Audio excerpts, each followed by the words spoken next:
Well, hello and welcome to the next episode of Velo3D's 3D and 30.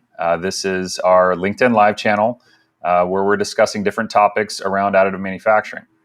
So today we're going to be talking about the move to additive. And this is basically what engineers should know when making the move from casting, machining, brazing, whatever it is you're using, even other conventional additive, in making the move to Velo3D's Metal AM solution. We wanted to talk about this today because as we are accelerating the adoption of metal 3D printing or additive manufacturing, we regularly talk to engineers that are both new to the technology and engineers who've used it a little bit, but maybe not in a production environment. So these are the conversations that we have every day. We wanted to give you a bit of a sneak peek, an inside look, if you will, into some of the knowledge that we're sharing on a day-to-day basis. Joining me today is Zach Walton, Velo3D's Director of Energy and Turbomachinery, and Gene Miller, Velo3D's Senior Applications Engineer. We'll be taking your questions live too. If you're new to the LinkedIn Live channel, you do have the opportunity to put questions in below. Feel free to submit them at any time. We do want to address your questions live with these experts here we have with us today. I'll go ahead and get the conversation started with a bit of an introduction. So, Gene, maybe if you could give us a bit of a background. Sure. Hi, everyone. My name's Gene Miller. I joined the team about 5 years ago as a process engineer and really helped develop some of the unique processes that Velo brings to our revolutionary way of doing things in the metal AM world.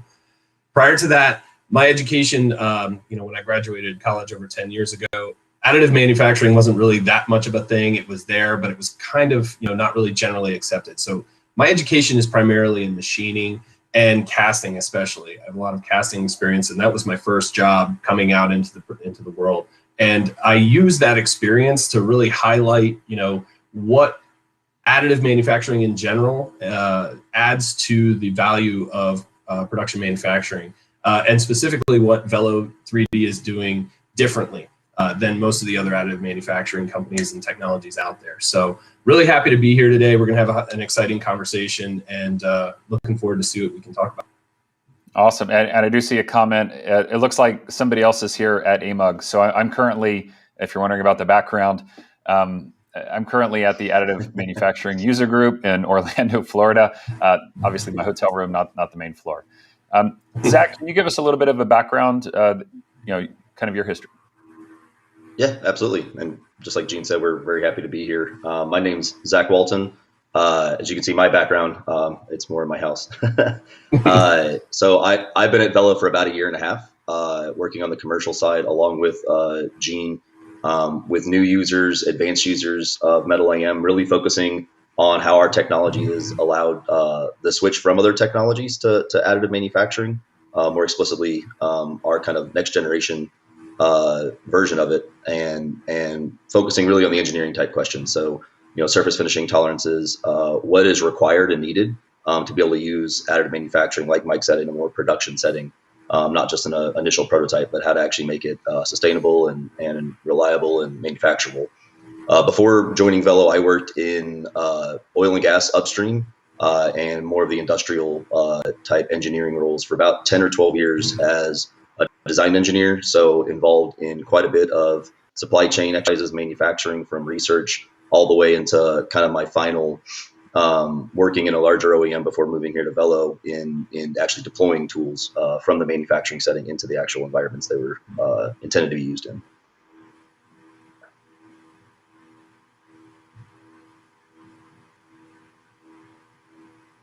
Mike, I think you're muted.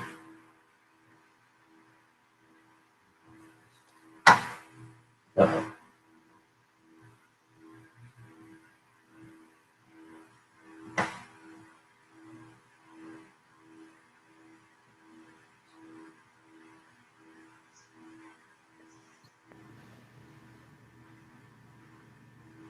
Uh-oh. All right. Let's switch over to my audio. There you are. Yep. I'm back? Okay. You're back. Yep, you're back. So, yeah, I was just going to ask, what was your first experience with Metal AM? For me, my first experience was when I interviewed at Velo3D. we used some plastic 3D printing for the foundry pattern making shop. However, never really used it for any real prototypes, direct metal deposition. So I actually flew out to California. I interviewed with Velo 3D, and I almost thought to myself, like, no, I can't do this. This is too much. And then I saw what they were doing, and it was one of those things that just like, I can't say no to this. This is so cool and so revolutionary and so unique. I really, just bought in hook, line, and sinker on the whole additive manufacturing, but more specifically, Velo's unique take on additive manufacturing. And Zach, what did you encounter any in your previous career? Yep. Yeah. The last OEM I worked for, we kind of, like I think a lot of the bigger OEMs out there, several years ago installed kind of some of the intro laser powder bed fusion systems in more of a kind of research kind of mode, and then really trying to source parts throughout the industry. And so I never specifically used it, but I did get to kind of see some of the challenges that existed in trying to convert at least some of the products in the group I was working on. But then kind of like Gene, my real use of additive wasn't until I interviewed at Velo, a little bit farther down the journey than when Gene started. And so for me, it was being able to see the parts we were producing and some of those initial challenges that I saw, kind of overcoming some of those and seeing how they could be applied. And then actually here being able to physically use it, especially being more of a design engineer and actually being able to use our technology to print parts. Seeing how all that stuff could come together was kind of my first view on the whole workflow, was joining Velo 3D. So you kind of mentioned challenges. It's probably a good segue. If you look at all the different technology options available for manufacturing, what would you list as some of the challenges? Yeah, so a lot of the challenges that I've seen before or seen now, it's similar different manufacturing methods. Meaning once you understand that manufacturing method, there's always things to understand and learn in terms of tolerancing, surface finishing, and what is possible. But what is, that's more for like the casting and machining type of it. When you start going into additive, especially how much easier our solution is to use. When you're thinking in that additive mindset, one of the big differences is being able to do things you've never done before. And so being able to get to that point, have that kind of through your head as you're designing parts, opens up quite a few of the barriers. Well, Gene, kind of same thing. If you could look at some of the challenges, you mentioned casting was in your background. What are some of the challenges if somebody's going to be using casting? Oh yeah, I mean the number of challenges is huge, but I'll hit the heavy hitters with casting. Particularly in my experience was a green sand molding casting for a ductile iron process. And we would run into challenges with shrinkage porosity. We'd run into problems with cold shuts where the mold wouldn't fill all the way, where the metal solidifies. And that's some of the challenges in printing really thin wall sections that comes into play with casting. You can push the envelope if you move to like a hot mold investment casting, but you're still basically facing the same limitation as to how much of that mold can you fill before the metal solidifies. And challenges like that that are just, inherent in the antiquated manufacturing processes aren't really realistic or applicable to a metal additive manufacturing regime where you don't have to worry about cold shuts. You can print much thinner sections without worrying about resolution of your mold. But that doesn't say that there are no challenges with metal AM. They're just different. And it really opens up the door for manufacturability of some of these unique geometries where designers are really pushing the boundaries of what we can manufacture and opening up new application space for parts that can now be made, that aren't beholden to the limitations of legacy manufacturing methods. So I know we talk about differences in manufacturing. We tend to talk, like you mentioned there, the geometries and the supply chains. But at the engineering level, at the part level, might be interesting to shed a little bit of light. What are the differences if you're going to cast a part, machine a part, print a part, and then they look at the part? What are they going to see that's different, or what are they going to measure that's different? Well, it depends on the application and what your tolerances are and what your end goal is. But typically, you're going to have better resolution of small features on a 3D printing versus a casting. at least for green sand molding, you'll be able to get better resolution with an investment casting process. But you again can print thinner walls to a tighter tolerance. We can print much better tolerances than as cast in most cases.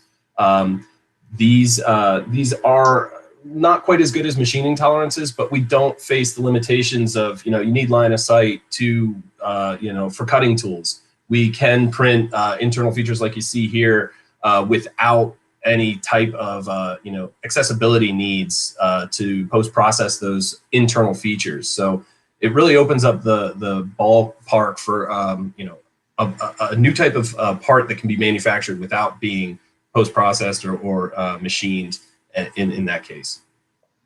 And we have a question from online. Maybe Zach, we'll go to you for this one. What defines Velo3D's uniqueness versus other metal AM solutions?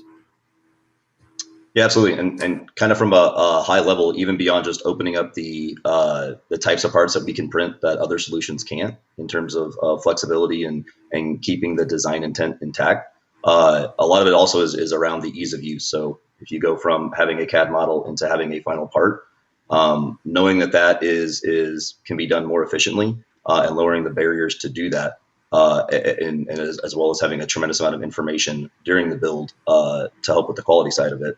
At a high level, coming from my take of being a design engineer, being able to use our technology, that's from my view kind of, what I see as one of the bigger differentiations. Gene, from a more kind of technical difference, I think you could probably dig into that a little bit deeper. Yeah, the ability to print low angles without any degradation to surface roughness or excessive porosity is something that really differentiates us from the other guys out there, as well as, one of the biggest challenges with adoption of metal AM is quality assurance. And, at the end of the day, you don't know if you have a fully dense part unless you cut it up. And we don't want to do destructive testing on our parts, let's face it. So Velo's differentiator is Assure, our build assurance or quality assurance software that will report all the printing metrics, all the data that comes off of the machine, as far as humidity, powder bed quality, the defect resolution. We actually have an inline in situ photodiode detector that is measuring the melt pool. And that's something that is really differentiating us from being able to detect these defects and report them. And you really know if you have a quality part at the end of the day, based on, a smile and a handshake from the other guys. This is something that we can really quantify as a good quality part. Awesome. Just a reminder to everybody watching, please follow us on LinkedIn. Obviously, we're going to do some future sessions. If you do have any questions, go ahead, submit them. We'll ask them live. You can kind of see we're kind of going through the questions as they come in. I do have one here. This is something, Zach, you and I have talked about before. Because of the pandemic, things have changed in the workforce, and now we're seeing ramps in energy usage, energy extraction. We're seeing ramps in transportation as things sunset, hopefully, on this pandemic. In addition, we're also seeing a desire to move more manufacturing back onshore. So what are you hearing in the market with regard to that? Yeah, absolutely. And I think it goes to, kind of the previous question as well. And, Gene kind of hit it on the head is the adoption hasn't always been there because a few barriers that we feel like we've helped address. But in the timing of that coming out of this pandemic or starting to, I think you're seeing an even greater need. And like what we've seen, at least when we've worked on stuff, is us being able to get a little bit easier to adopt metal AM, those pieces kind of coming together. So when you're looking at castings or forgings or any other technology or manufacturing technology, every company was affected in some way, shape, or form during the pandemic. And those processes or that experience that was there at those companies might not have easily been transferable, or the kind of handful of people that were the experts might not be there anymore, that are actually doing the individual processes. And so kind of that overall vision of metal 3D printing, of being not just printing parts that you can't make any other way, but getting the flexibility in the supply chain, quicker, even a development project, quicker kind of prototyping to get to the end part, and even have a chance to optimize something like a design. A lot of the folks that were doing the manufacturing itself, those supply chains have been completely disrupted as well. And so we're seeing not just the need, but also not just the want, but also the need for metal 3D printing coming out of this pandemic. In what industries are you seeing that the most? I think it's all over. I think it's any place that you're doing casting, anything machining, whether it's oil and gas into aviation. I think it spans from space all the way down to under the earth is really the best way to kind of view it. That's a good mental picture there. Yep. I mean, it's everything in between. Anything that's being done. Yep, exactly. Nice. Now, there were some pictures shown before where you could see some different designs, and I kind of wanted to bring up some of the thoughts that come up when I see these pictures. One, here what we're seeing is as printed, right? Mm-hmm. Yep. And and then obviously here's kind of the after. Could you maybe talk about the process from where we go from like the as printed to the final product? What's involved in that? So I think the whole the as printed. Sorry, the as printed. You'll see there's extra added material around the outside. We have that constraining wall that holds the outlet of the impeller very well constrained, so that when you do remove this, you get a very precise, very smooth outlet around the diameter of this impeller. And all this really entails is a lathe operation. You can chuck this up on a lathe, turn down that outer wall. You can do a finishing step on the top shroud there, and then cut the bottom face to whatever dimension that you have. So there's really just a pretty simple post-processing step. This is another similar part, but this is a little bit bigger, a part in titanium. We did this for KW Micropower, and it was a lathe operation and then some milling that needed to be done to this. But very similarly, on the inside, on the ID here, we had a constraining wall where those ports were exposed by the machining operation and left to a very precise outlet diameter or outlet dimension after machining off. So it's pretty straightforward to do. It's part of the design for manufacturability process that we take into account with every part. But very very simple machining steps usually are done, especially for shrouded impellers. Yeah, I'm seeing. I think it brings up a. Go ahead, Zach. I think it brings up a good point. You're trying to talk about the differences. Like once you understand the process, there aren't a tremendous amount of differences. So what you saw there, even though it was as printed, and like Gene was saying, you're adding the outer constraint wall and some machining stock. It's no different than how you would construct a bill of material for a cast part, where you're going to have a finished part, then you're going to have an as cast model as well. Instead of an as cast model, it's now going to be an as printed model. And so some of the few that you have to consider, think about going through that process. To know what they had to kind of store out and figure out in the early days of casting, to make that as cast model. I think it leads into what we were talking about earlier of maybe some of the differences. And at a high, the goal is that it's still a manufacturing process. And it's once you understand kind of rules around it, it's kind of any other manufacturing part from a design standpoint. Yeah, and I'm seeing like with a lot of those parts, rather than machining going away, it looks more like synergy. Like there's just a combination of approaches to get to your design. So we do have a couple questions coming in. So there's a question online. Is Velo3D only focused on powder bed fusion or DED as well? Currently, we are only doing powder bed fusion, laser powder bed fusion. Our system is totally designed around that, and our unique processes are catered to that laser powder bed fusion process. DED is something that I don't see us turning a corner and changing into that direction unless there was some strong driving factor that made us consider that a viable option in the future. Okay. One more question. Are there any design geometries that we've confronted that we haven't been able to achieve yet?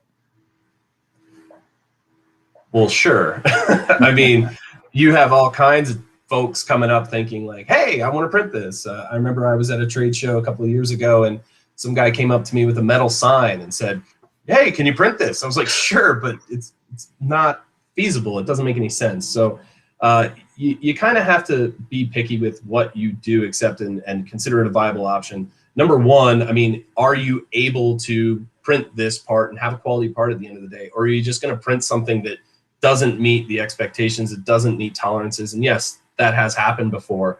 And full disclosure, you know, when you talk to an applications engineer at Velo3D, we're not going to blow smoke. We're not going to say like, sure, we can totally do that when we can't. We're going to be upfront with you. We're going to tell you what the expectation is. We're very transparent with that. So, you know, yes, in some cases there are parts that we do kind of disqualify, or we go back to the customer and say, look, we can do this if we change these things and make it more printable. And sometimes we do have customers that are amenable to those types of changes. Most of the time we can just print things out of the box, but you know, geometries are, you know, very unique sometimes, and it has to make sense at the end of the day. So yes, there are cases that we kind of disqualify things, but fewer and far between, especially with our newer processes and newer capabilities. Awesome. Just as a reminder, we are taking your questions. We're going to answer these live, so feel free to submit them. Yeah. Go ahead, Zach. I was going to say, like to that, you know, and Gene kind of hinted at it. For like the way we work on parts is where can we push the process further, but also it is on the design and expected part. You know, what do the surface finish tolerances need to be, and then can we push our process up with that, or is it a change in the design, change in the performance, or change of what they're actually going to solve? I think those kind of always work in you know, hand in hand. Said, you know, there's as a, you know, the tightest on earth that only, you know, that's where it becomes more of a goal and what is achievable. And you kind of mentioned some of the things about surface finish, and it sort of makes me wonder about the material properties. Like, you've got different manufacturing strategies. What would an engineer expect in terms of material property differences?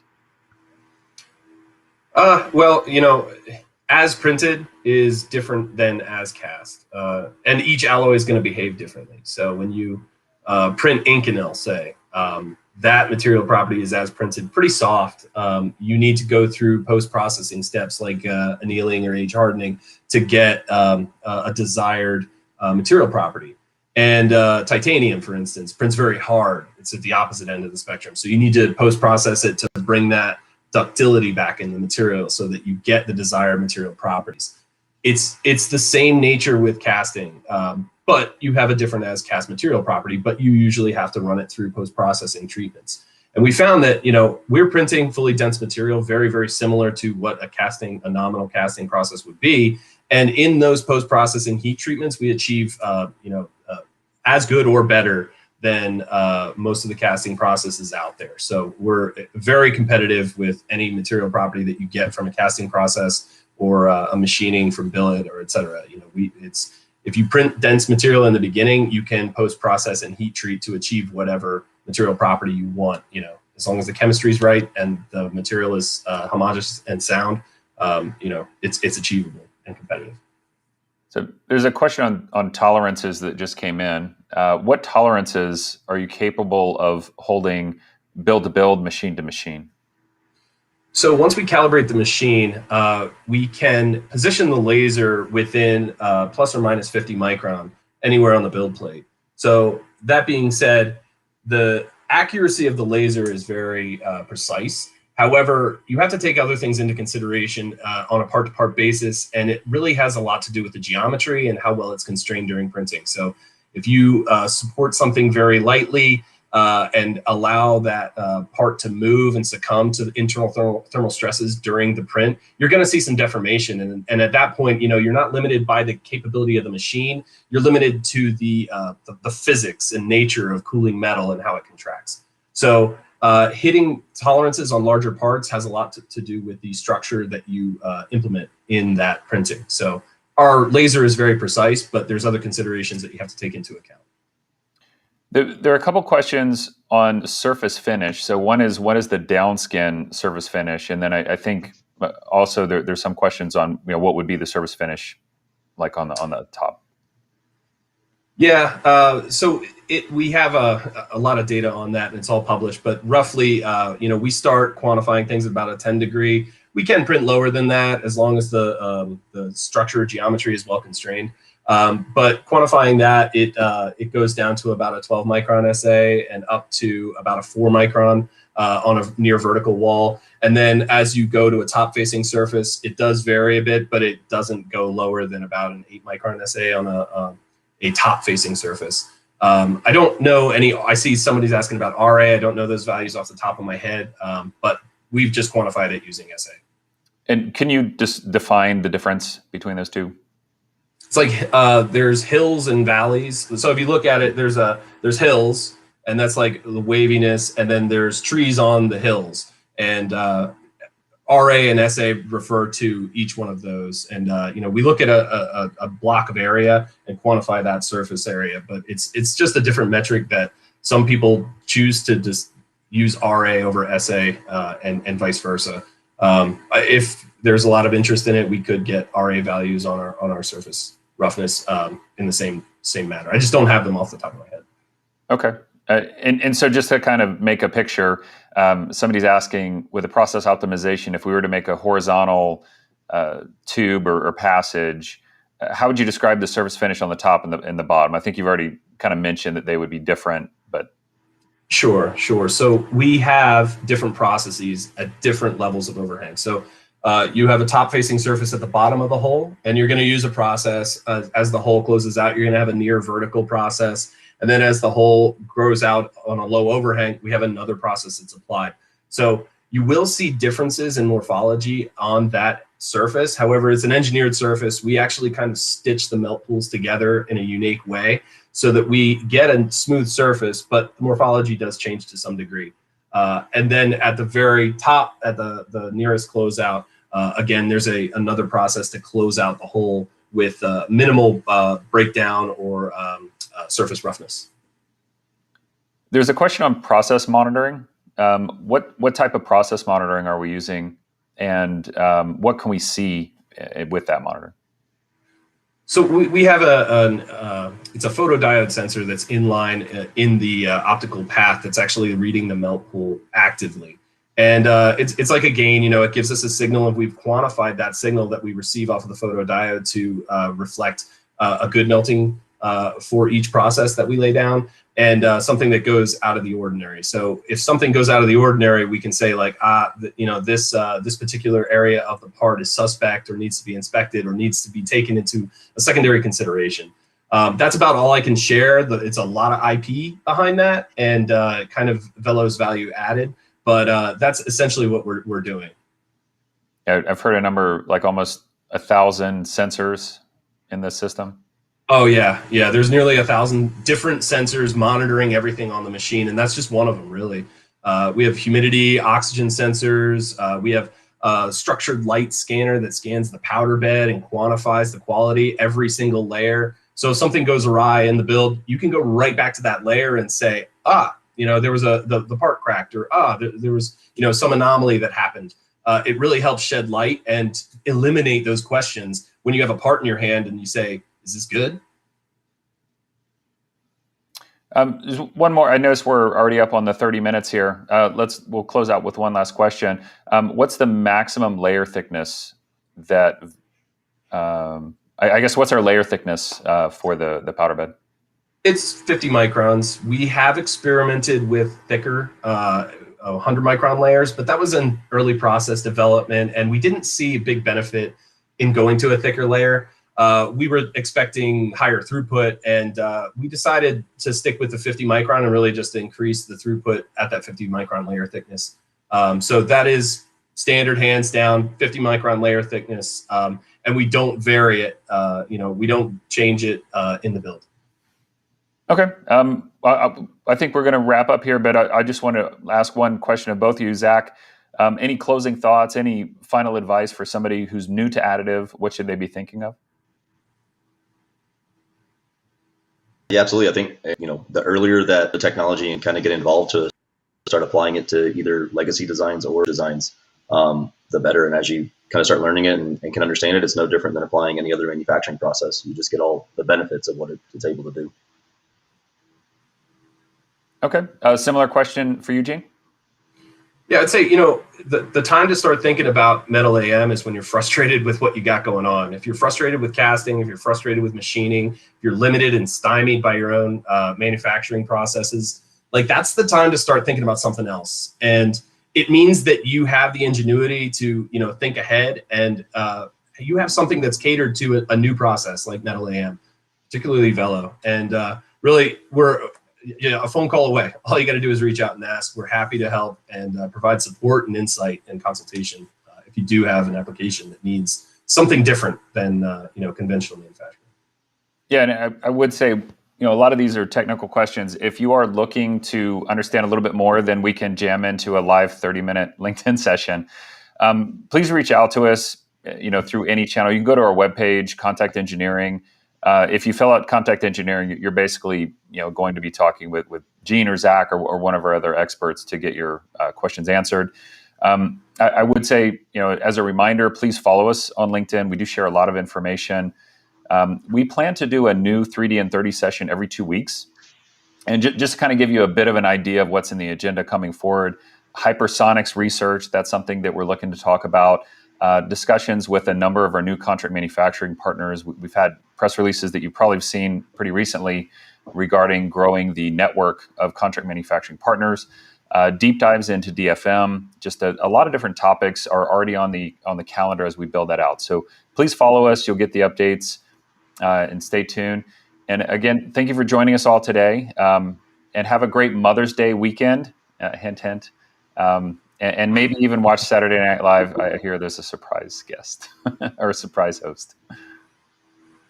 So thank you very much. Thank you. Thanks.